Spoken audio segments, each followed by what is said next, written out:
We are in a marketing floor that we've put together. We're on level 36 of 2 Houston Center.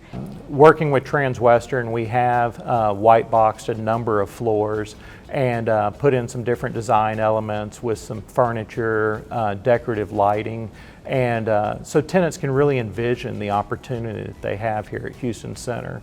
And these floors have been very successful in leasing.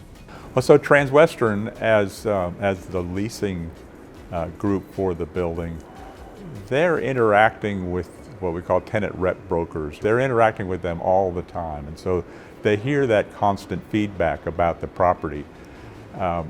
Houston Center, quite frankly, was so old and tired, tenant rep brokers were sort of passing it by. Transwestern was able to bring some best practices and ideas from other markets. Transwestern, and Brookfield were constantly sort of reaching out to those tenant rep brokers and say, well, why is it? What is it about our complex of buildings that you don't find attractive?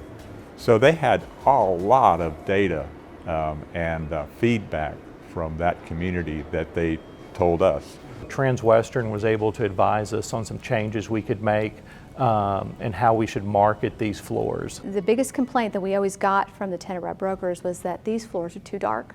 There's no way that anybody would want these floors because they're so large, you're not going to get any natural light, they're too dark.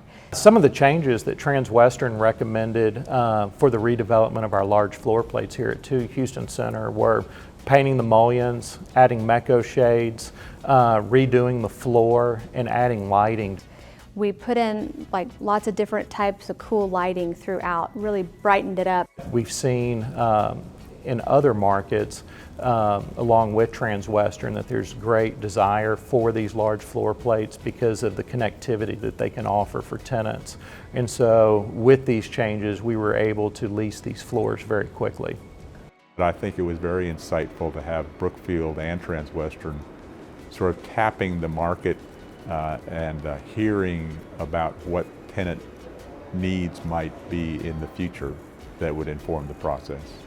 We've had quite a few tenants that have been looking at moving out of the complex, but because of the renovations, we've been able to keep them long-term. So every time we can sign a long-term extension with a credit, well-known tenant, it's a huge win. They're showing that they believe that Houston Center is viable for the long-term future.